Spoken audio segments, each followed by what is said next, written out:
They called Vraxis 9 a death world, but that didn't do it justice.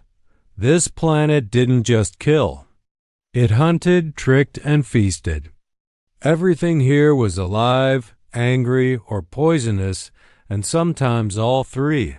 Even the wind could flay skin. The air? Breathing it felt like dragging razors into your lungs unless you filtered it. Vraxis 9 didn't want visitors. It wanted victims. And I, Sergeant Kyle Reeve, was the last man left standing. 6 months ago, I was part of a routine mining survey. Just a dozen soldiers, scientists, and one shiny new ship, Atlas I. We were meant to tag minerals and leave before lunch. We didn't know the planet would swallow our ship whole in a sandstorm made of glass dust. We didn't expect trees that moved at night or worms the size of trucks burrowing up from below to eat men whole. We were never supposed to stay, but I stayed. I survived. Somehow the jungle became my home, though it was more like a living nightmare. The trees had thorns that spat venom when you got close. Some plants screamed. Others sang lullabies to lure prey. I learned which ones lied and which ones just wanted your blood. I made armor out of skull beetle shells and learned to cook meat from fire lizards over burning rocks. I traded fear for focus. Vraxis 9 is a place that tests your instincts every hour. One mistake, 1 second of comfort, and it eats you. I watch good men lose their minds, walk into the mist, and never come back. I buried the rest. I didn't have a choice. The jungle doesn't let you grieve. It moves too fast. Today started like most others running. I was tracking a razor beast, a 4-legged death machine with a hide like steel and bones like knives. I needed food. But halfway through the stalk, I heard it, a hum, not natural, not animal, not even from this world. I froze. Every sense I had screamed. I followed the sound carefully, every step placed with military precision. I pushed through razor-fern bushes, slid under moss-covered rocks, and climbed up a narrow slope. Until I saw it, a beacon glowing faintly beneath black stone. It pulsed blue like a heartbeat. I recognized the marking Zarn script.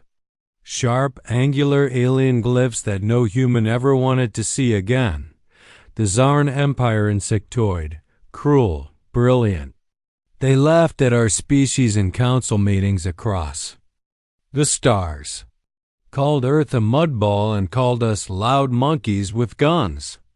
But when we started surviving death worlds they wouldn't even land on, that laughter started to fade. But what the hell was a Zarn beacon doing here? My first thought was, a trap. My second thought, maybe help.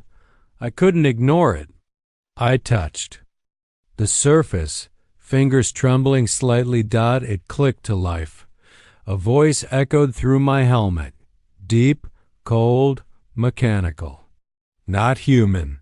Human life form detected. Strike team inbound. What? I stepped back. I didn't activate any signal. My radio was dead months ago. Who was this message meant for? Was I the bait?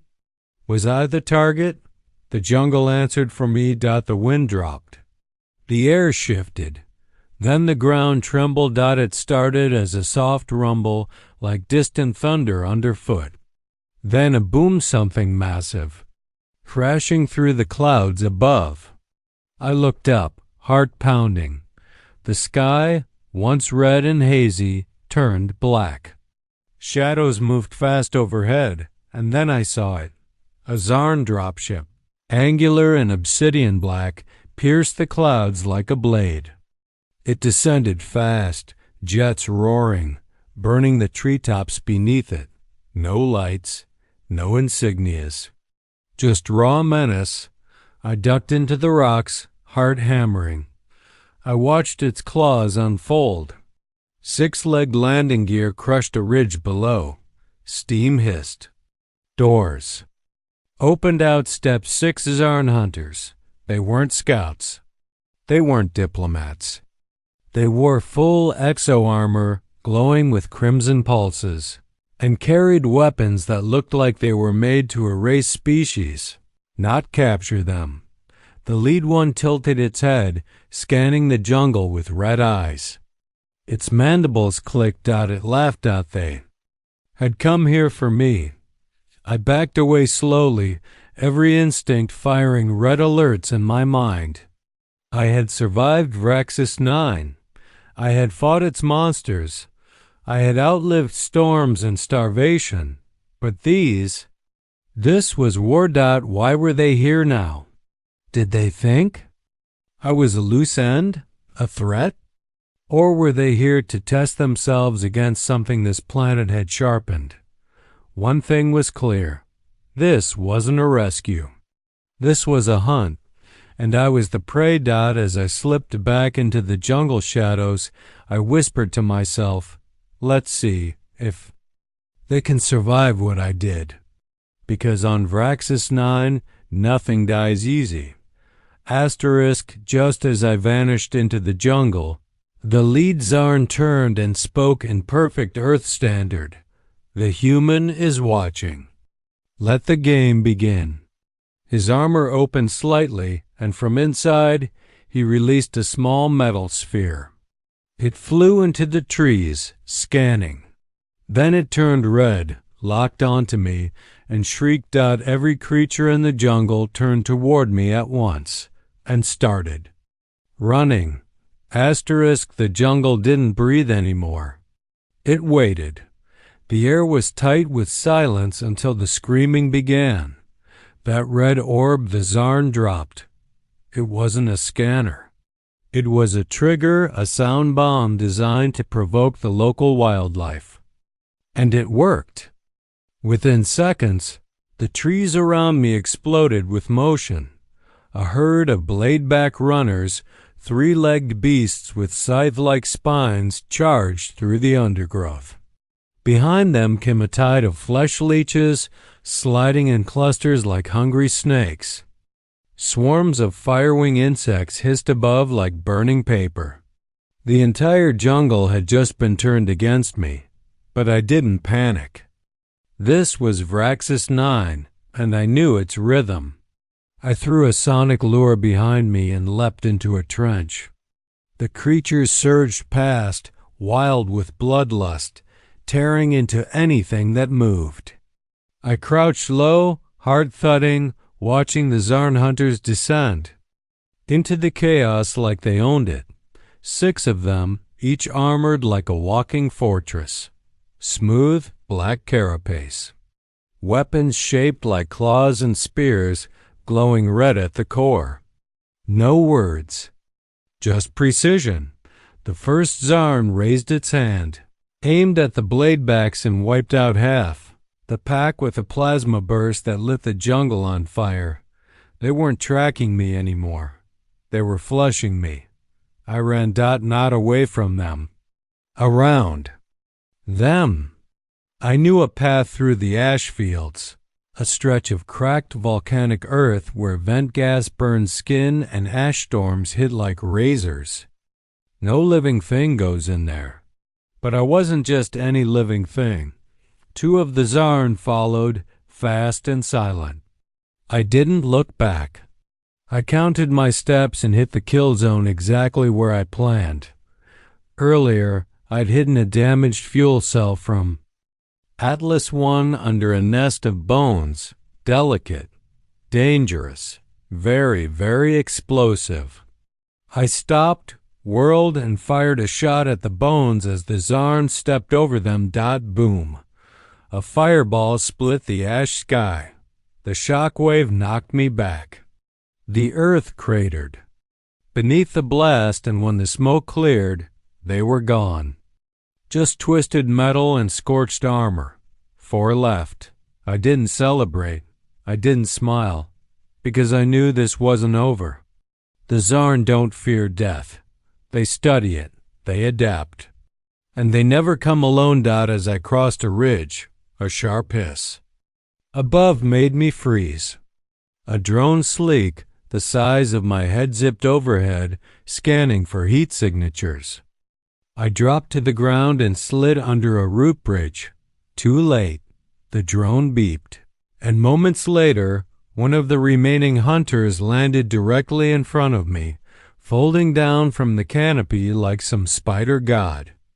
It wielded a double-bladed staff, its armor etched with kill marks. Hundreds of them. He didn't speak. Zarn hunters don't taunt. They just kill. I backed off slowly. My mind raced. Nearby, there. Rockwraith nest. Rockwraiths are blind predators made of mineral and muscle. They blend into cliffs until something moves, then strike like lightning. I holstered my blade and walked straight into their lair. The hunter followed, confident. He thought he had me cornered. He didn't. I stepped onto the pressure root, triggering a stone fall. Dozens of tiny rocks tumbled, and the entire wall came alive. Wraiths screamed, their stone jaws opening as they lunged. I dove to the side. The hunter was swarmed in seconds, his armor crushed between tons of moving stone. His final shriek was, "Mechanical cut off mid-dash scream. 3 now," and I had their rifle. I took it, hot and humming in my hands. Sleek, alien tech. I charged it with a stolen energy cell and slipped into the higher cliffs. From here, I had visibility. I could track them, plan, but I wasn't ready for what I saw next. A shape moved above me. I aimed, finger on the trigger, but I stopped. Because this wasn't XARN. It was human. A woman, wrapped in rags, bruised and barely conscious, trapped in a hanging cage welded to the edge of a cliff. She wore an Earth Forces patch. Atlas II, a ship that had vanished months before us. Reinforcements that never made it. I whispered, "Hang on," and started climbing. But halfway up a voice boomed from the peak. "Impressive human." "Very impressive, but your show is over." I turned and my blood ran cold. Standing on the ledge, towering over us, was a Zarn warlord. Nearly 10 feet tall, his armor gleamed like obsidian, and 2 plasma blades hissed to life in his arms. His mandibles twitched with anticipation. This wasn't a hunter. This was the commander. The cage creaked as the girl stirred. "Don't let him take me," she whispered. I looked up at the warlord, who smiled with all his fangs. "You have earned this fight. Die well." He leapt out straight at me. As he descended, blades spinning like a whirlwind, the ledge beneath me crumbled. I fell backwards, barely catching the edge of the cage. The warlord landed inches away, crouched, snarling. I was hanging by one hand, rifle lost, staring up at a nightmare. Then he said something that chilled me more than the planet ever had. "You were never meant to survive this world. We seeded it. We made it, just to study you. Raxus 9 wasn't a death world by chance. It was built. For us. He struck like a meteor. The Zarn warlord landed hard on the cliff, blades hissing, feet cracking the stone like it was glass. His red eyes locked on me, still clinging to the hanging cage, knuckles white from the grip. The air shimmered around him, heat from his power core, or maybe the rage in his veins. Either way, I felt it. No words this time. Just war. I yanked myself up, grabbing a nearby root, rolled onto the ledge and barely ducked as his plasma blade screamed past my head, slicing stone like warm butter. Sparks flew. The shockwave knocked me back. This wasn't like the hunters. This one didn't hunt. He conquered. He swung again, fast and wide. I dropped low and kicked at his knee joint. His armor barely flinched, but he staggered. I used that second to roll, grab a chunk of debris, and smash the cage lock. It snapped. The cage fell hard. The woman inside crashed down the slope, tumbling through the dust. I sprinted after her while the warlord roared behind me, his footsteps hitting like falling hammers. I reached her first. Blood on her temple, eyes unfocused. "Can you move?" I asked. She blinked. "Sergeant Reeve from Atlas 1? I nodded. She tried to stand, winced, then collapsed again. "We have to go," I said. "Now?" But the warlord didn't give. "You asked that option." He leapt from above and landed between us, splitting the ground, sending a shockwave that tossed me backwards like a ragdoll. My ears rang. Dust clouded my vision. Then I felt his metal fingers around my throat, lifting me into the air. 6 months, he snarled. "You survived longer than expected." I kicked. He didn't budge. "We engineered this world to study your kind. Its storms, its predators, even the air, all designed to break you.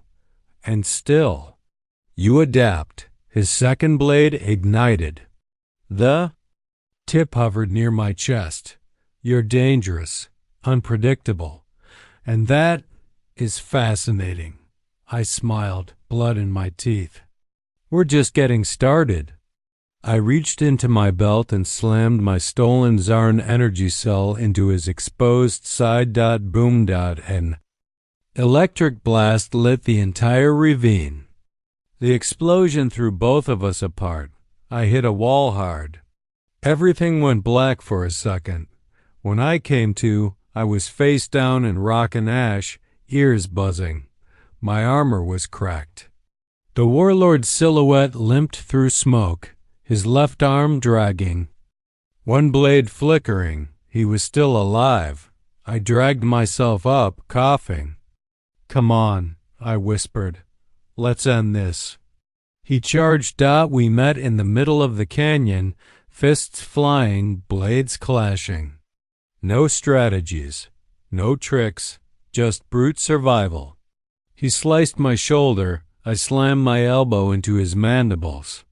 He roared. I grabbed a sharp fragment from the ground and stabbed through a gap in his armor. His power core hissed.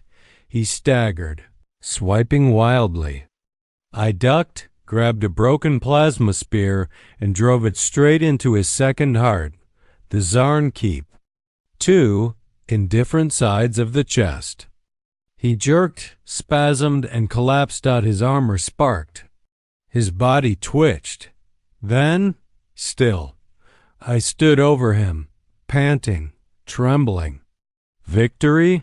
No time for a doubt. The girl, her name was Lieutenant Mira Voss from Atlas 2, was up on one elbow, pale but alert. I helped her up, and together we hobbled through the canyon, deeper into the ravine.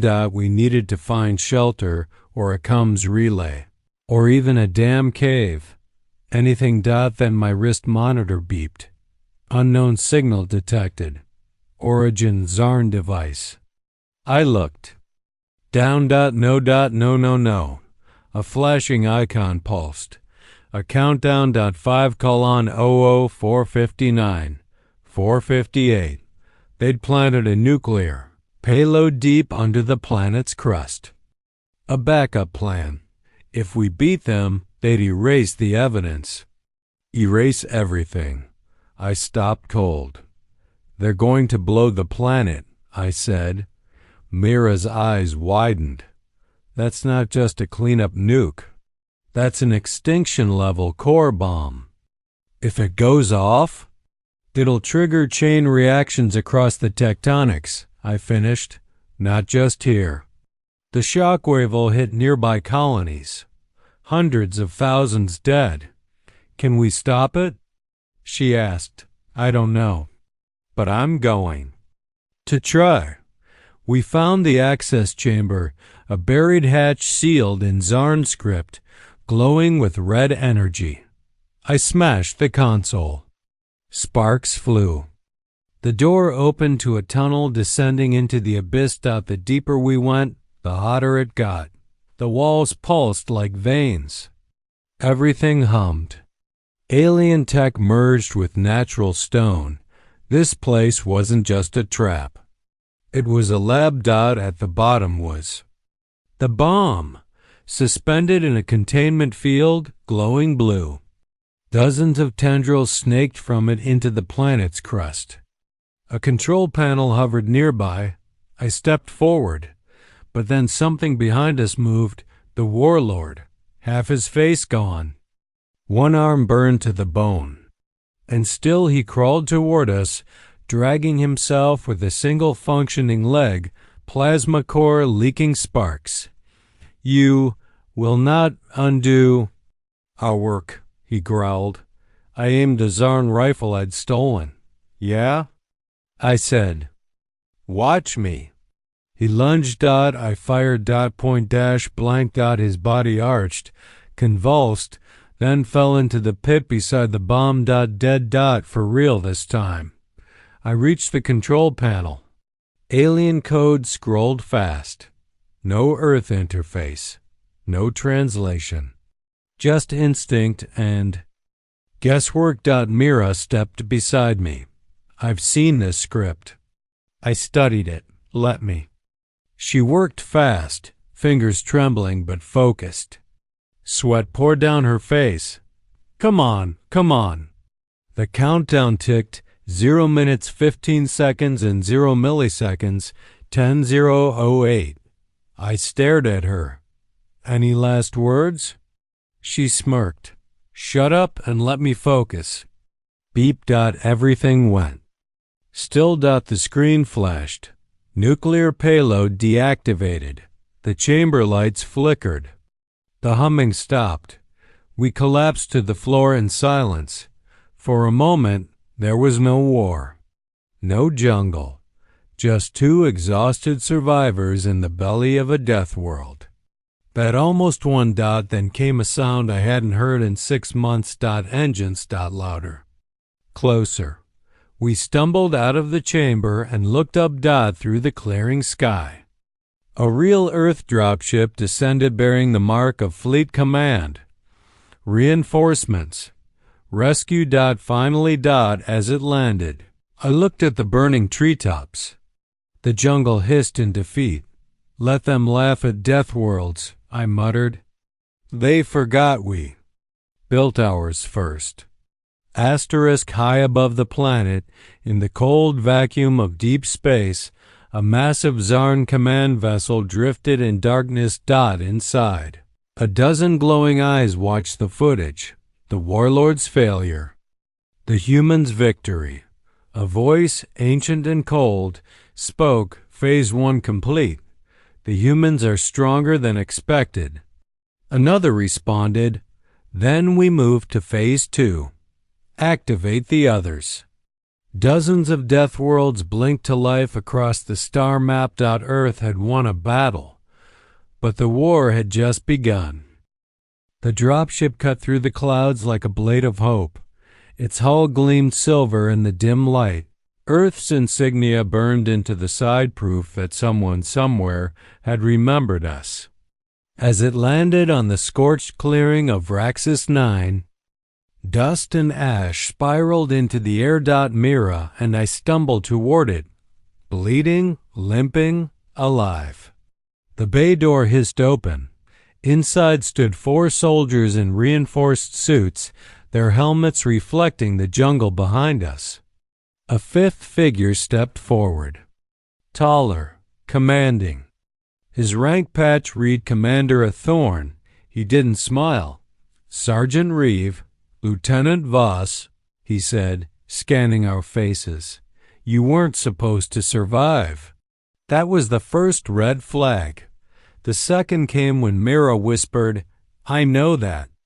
Name, He was on Atlas 2. He didn't make it. I stepped between them. You're from Earth Command, I said. Prove it. He chuckled. No need.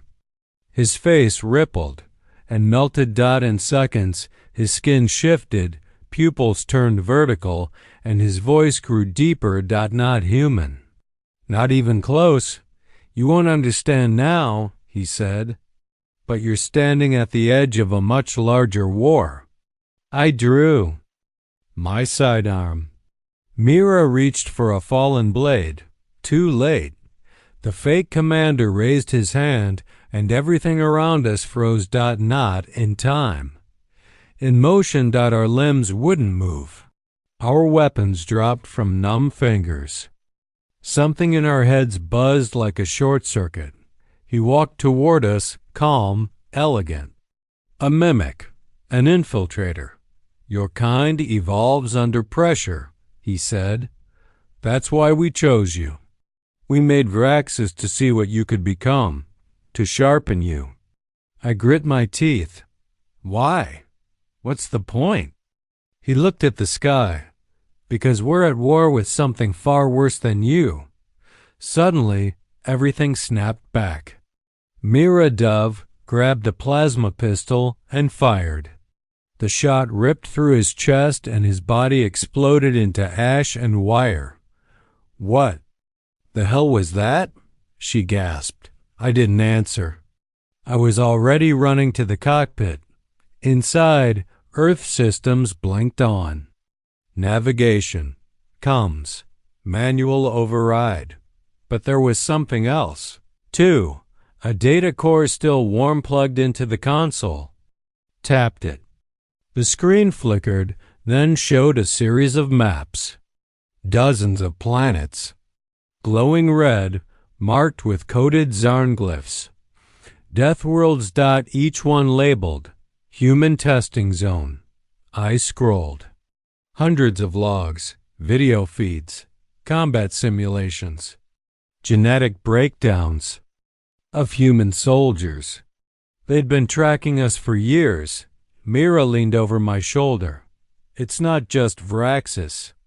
They've been seeding entire star systems. I swallowed hard. What for? Then we saw at Project Helix. A file opened.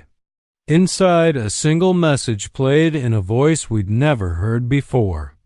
Humanity is not the enemy. They are the weapon. Suddenly, Klaxon screamed through the dropship. Incoming. Vessel. Fast. Large. Not Zarn. I rushed to the exterior cams and what I saw froze my blood. A ship. No design, no markings. Just black metal, shifting in impossible angles. It absorbed light, not reflected it. And as it approached, the jungle below withered in waves. Mira stared in silence. What is that? She whispered. I had no answer. Ship didn't land. It hovered and ripped the sky open. A giant rift tore into the clouds, purple lightning flashing through. And out of it came things I'd only seen in nightmares. Not mechanical. Not organic. Both tall, spindly creatures with glass-like skin and fire in their eyes. They didn't move like animals. They flowed. I understood in a flash. These weren't Zarn. These were who the Zarn feared, and they were here for us. We launched the dropship into the atmosphere, dodging blasts from the new invaders. Everything below jungle, mountains, even the wreckage of the warlord's lab was disintegrating into ash. From orbit. Vraxis looked like it was being erased. Earth needs to know, Mira said, locking in the signal boost, about everything. But I knew something she didn't. The Earth we left behind wasn't ready. Not for this. We've got one chance, I said. We take this ship, we go straight to the central command ring. We expose the program, the experiments, the other death worlds. Mira nodded. And if they don't believe us? I looked back. At the screen. At the rift swallowing a planet whole. Then we fight. The screen lit up again. A final message, decrypted from the Zarn data core. Text only. Project Helix Phase 2 complete. Result. Subjects escaped containment. Initiating Phase 3. Full integration. Target Earth. I stared at the screen. Then looked at my reflection cut, bruised, but still standing. They thought they made us stronger by testing us. They had no idea. This wasn't the end of the experiment. This was the beginning of our retaliation, as the dropship streaked through space. Something beeped deep in the cargo bay, hidden under emergency supplies. A single stasis pod, unmarked. Ancient. The screen blinked. Subject _001 active. Helix Primus. Inside floated a humanoid figure, male, eyes closed, skin pale but glowing. His DNA code? 100% human, except one line of Zarn code flickered across the bottom. Weapon grade, unlimited.